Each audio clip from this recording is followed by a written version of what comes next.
Hi everyone, my name is Sarah and this is my new channel, Sarah Likes to Read. I decided for 2026 I was going to give Booktube a try. And so I thought for my first video, I would just sit down with you all and just kind of talk to you a little bit, like introduce myself to you all. Um, Something a little bit about myself. I am a, my name is Sarah, and I am a single mother to an amazing 12-year-old son named Matthew, who I'm sure you will see pop into my videos from time to time. Um, and I am a teacher. I teach elementary school. I have been a second grade teacher for most of my career. Um, in the past few years, I have been um, teaching math, science, and social studies and partnering with a reading teacher that our kiddos switch classes. So I teach two classes of math and then science and social studies with those kids. And um, I love to read, obviously. And then I also have a few other hobbies. I love to crochet. I do a reading journal where I kind of just keep track of um, what books I read which days and how many pages and kind of get my stats from there.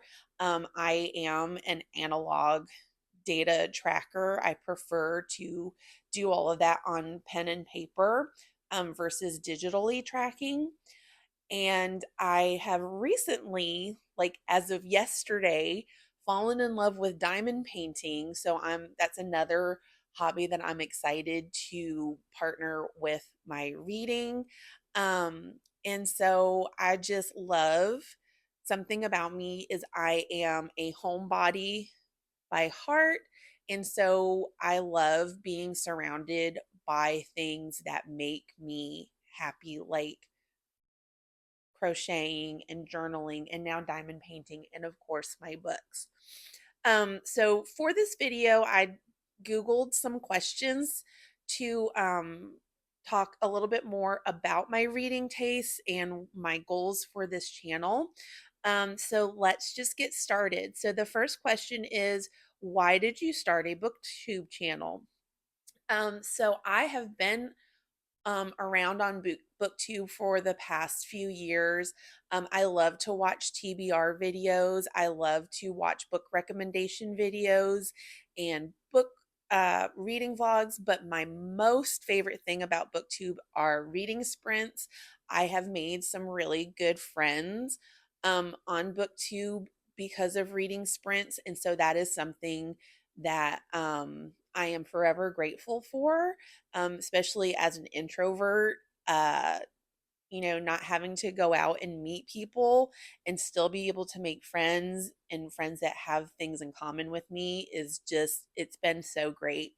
And so a couple of the friends that I've made through here have been kind of pushing me to make the leap into booktube, and I've always kind of come up with excuses for not doing it. And so for 2026 I'm trying to kind of push myself a little bit out of my comfort zone with things. And so here we are. I decided to, stop making excuses and just give it a try. And so I'm really excited to see where I am going to be able to take this channel. Next it says, what book or series got you into reading?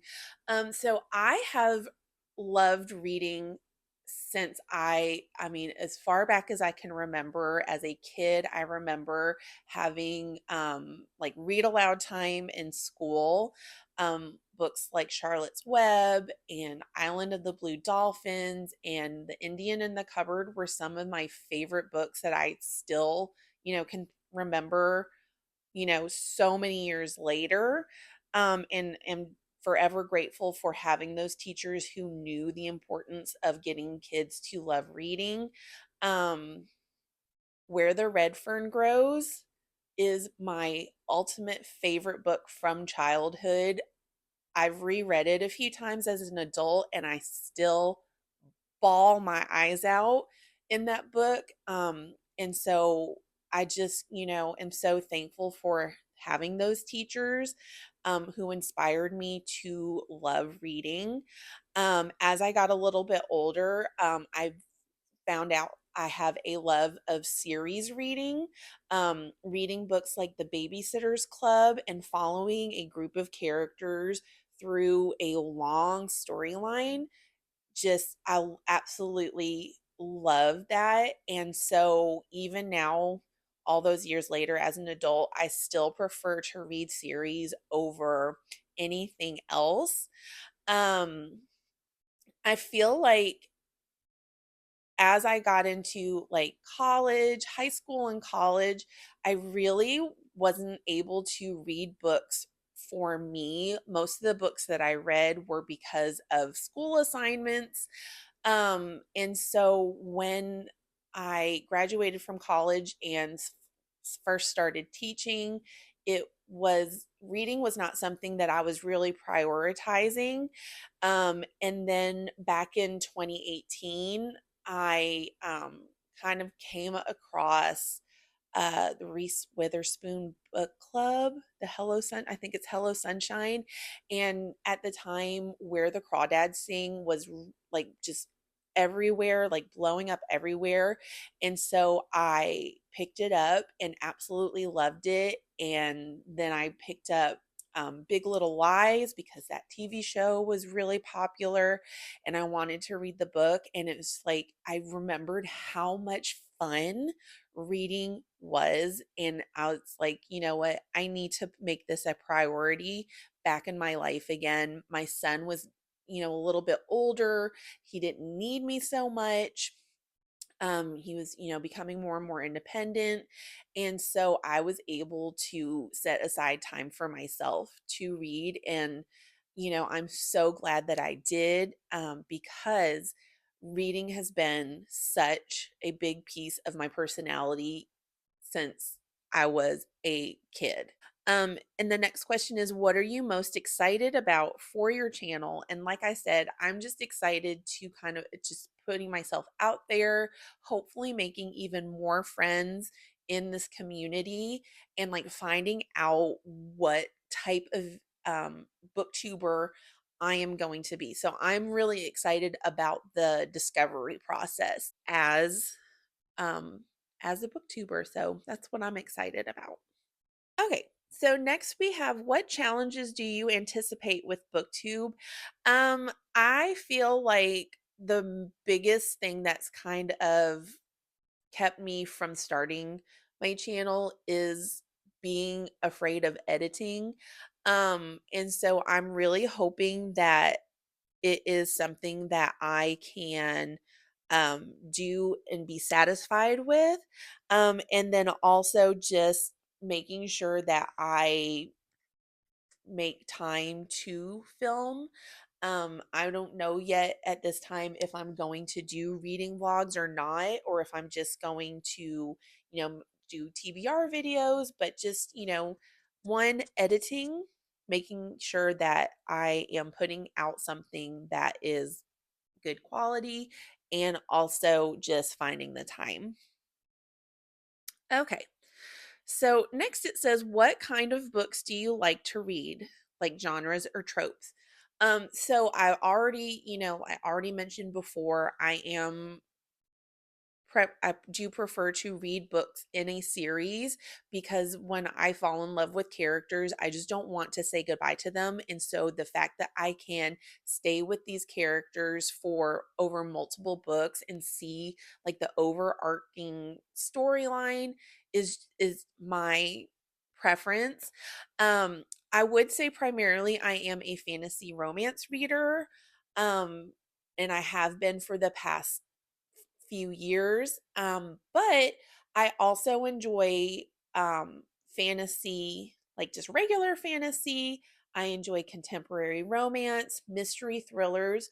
When I first got back into reading, I was reading primarily historical fiction. So I hope to kind of, you know, pick up a little bit more outside of fantasy romance, because I found like towards the end of last year, I was getting into a little bit of a fantasy romance, romantasy slump because I had been reading nothing but romantasy, like just back to back to back. So I, the past month or so, I started, picking up more like epic fantasy, um, and thrillers, and I'm really enjoying getting other genres. And so that is one of my goals for this year is to kind of pick up more genres that I haven't really prioritized, um, and even that are outside of my comfort zone, such as horror, that I hope to read from. Um, and so I'm just excited to see how my reading tastes are going to grow and change over the course of this year because I am, trying to prioritize picking up other genres outside of romantasy. Next question is, where do you like to read? I like to read anywhere that is comfortable and not distracting. I like to read in this chair. And I'm excited because I ordered an ottoman that's about the right size for this chair. So I'll be able to kick my feet up and read in this chair more. But lately, I've been finding myself reading on this couch that you can maybe see in the corner. I do have my library and in my living room, just because I don't have like a dedicated room just for my shelves as much as I wish that I did. That is the dream. Um, so I do spend a lot of time in this room, because like I said, it's my living room also, so it's where the TV is, it's close to the kitchen, it's close to the bathroom. So it's just the perfect setup for me right now where I live. Next question is, how do you make time for reading?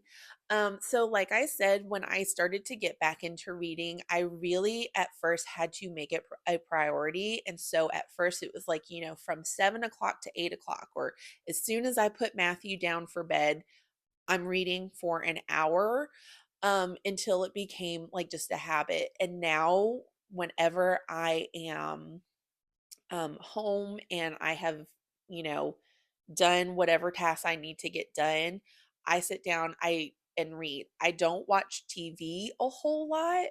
Most of the TV watching that I do is Booktube, which my friends are so like they're like, so you mean, what do you mean you don't watch TV? It's like, well, I watch TV and I do watch, series, like TV series from time to time. It's just I would rather sit down with my book because that's just what I love to do. It's what I prefer to do, because it is such a good de-stressor. It's a way that I can, like, if I'm feeling really anxious, picking up a book helps calm me down. Other ways that I find time to fit in reading is with audiobooks. Um, I A year ago, last school year, I changed school districts and went to a new school that is farther away from where I live. I used to live 7 minutes away from my school, but now it is about 35 minutes away. Um, Not to mention, my son's middle school is farther away.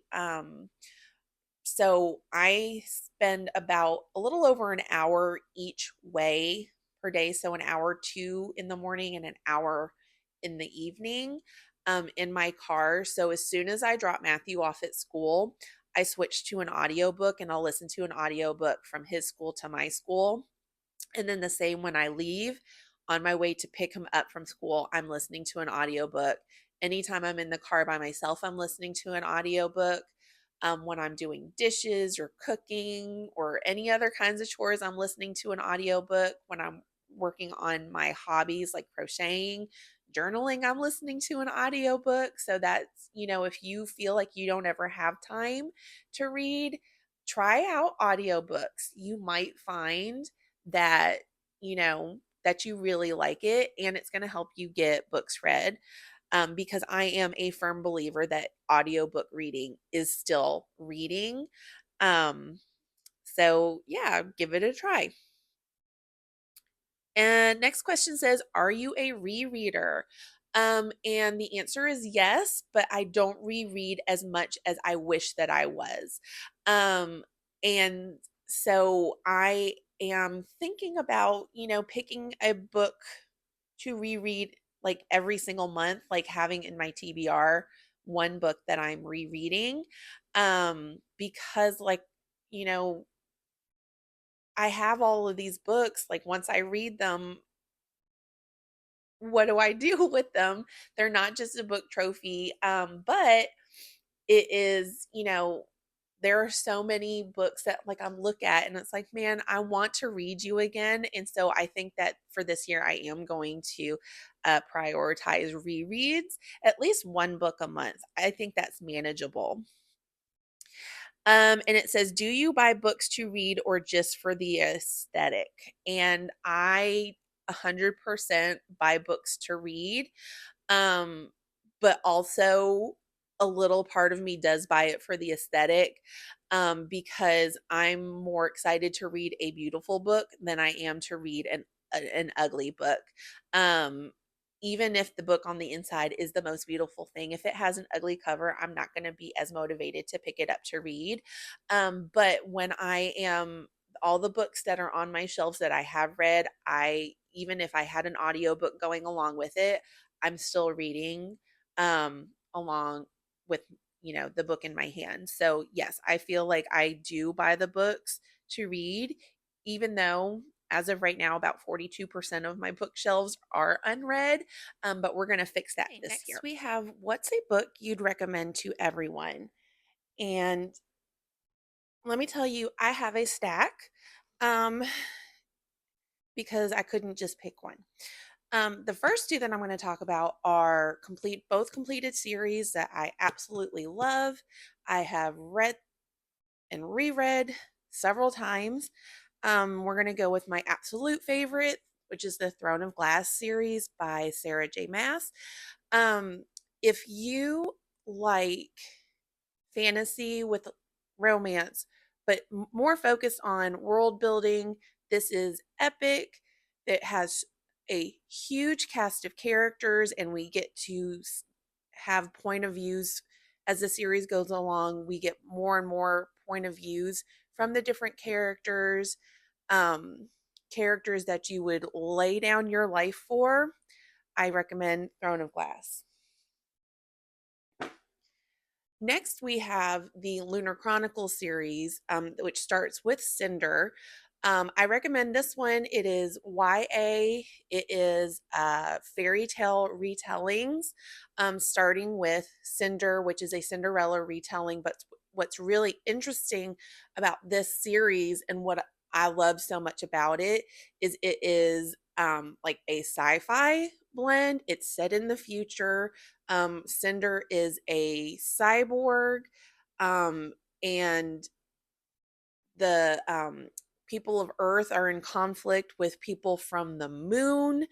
And so it's a great series. So if you enjoy, like I said, if you like fairy tale retellings, or if you're sci-fi or YA, or if you just really want a good solid series, I recommend the Lunar Chronicles.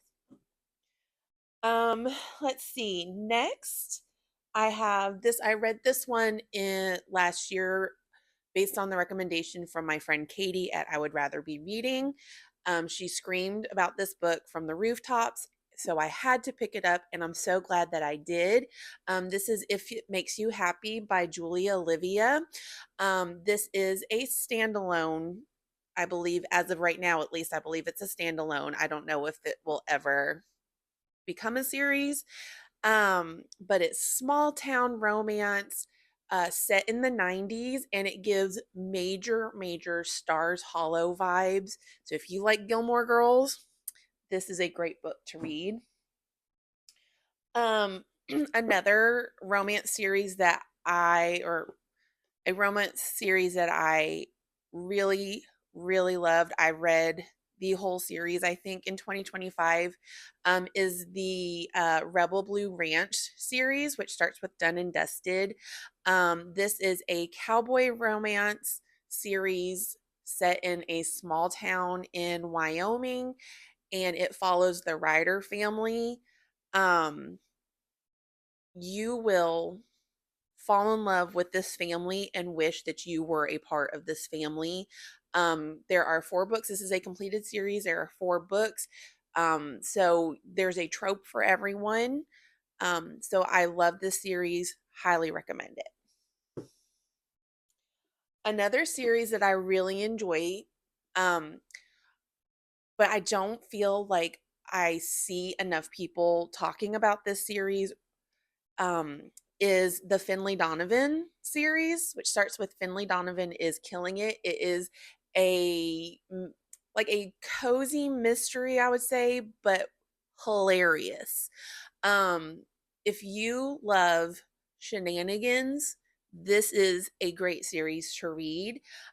It is our main character Finley Donovan is a newly divorced single mom who writes like mystery and thriller books and is mistaken for a contract killer, and the hilarity and shenanigans just ensue from there.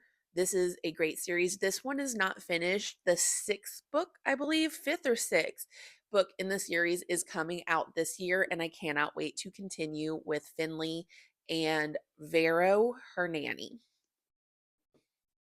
Next up, we have Quicksilver by Callie Hart, which is the first book in the Fae and Alchemy series. I absolutely ate this book up when I read it last year, or the end of 2024. Read it maybe in a day or two, and this is a big book, but I absolutely loved this book when I read it.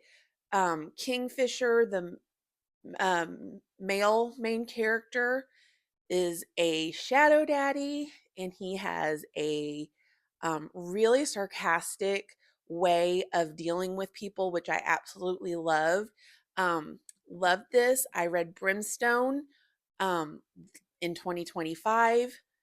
Didn't love it as much, but I still really loved the way that the world expanded in Brimstone in the 2nd book, and I cannot wait to read the 3rd book, which I'm hoping will be coming out the end of 2026. Love this series. And then finally, I have a um, book series that I absolutely love, but I'm reluctant to recommend it to people because it is unfinished. The final book was set to come out like a year and a half ago, 2 years ago, and it kept getting pushed back. Come to find out that it is not even finished being written, and there's no release date in sight. But this series, the first 3 books in the series, was so good, and I absolutely love it and think about it constantly. And that is Spark of the Everflame, which is the first book in the Kindred's Curse saga, by Penn Cole. The characters in this book, Diem is the character. She is the female character. She is a very relatable character. I feel like if I was ever put into a fantasy world, the decisions that she makes are probably the same ones that I would, which it means they are not well thought out, not the smartest decisions, and you absolutely have to love her for that. It has Luther Corbois, who I would lay down my life for. He is everything. He is the ultimate book boyfriend. This is a slow burn fantasy romance. The magic system in this world is so cool. Because like each kingdom has like a specific type of magic, and The politics in this is great. The side characters are so amazing. So, like I said, I recommend this series, but since the last book in the series keeps getting pushed back, pushed back, pushed back with no release date in sight, because I don't even think that Pencolt is finished writing it after almost 2 years, I'm reluctant to recommend this one. And then the last question that I have here is what is your guilty pleasure read? And I don't feel like I have a guilty pleasure read because I don't feel guilty about the books that I read. I try to read things that are interesting to me. And I will never feel bad, even if it is, what people consider to be, smutty or unhinged. If I have a good time with it, I'm not going to feel guilty about it. So I don't really feel like I have a guilty pleasure book. So thank you so much for making it to the end of my video. I am so excited to start this channel and see where it goes. So if you feel like sticking around and watching me on this journey, make sure you click the subscribe button. And I will see you all soon. Bye.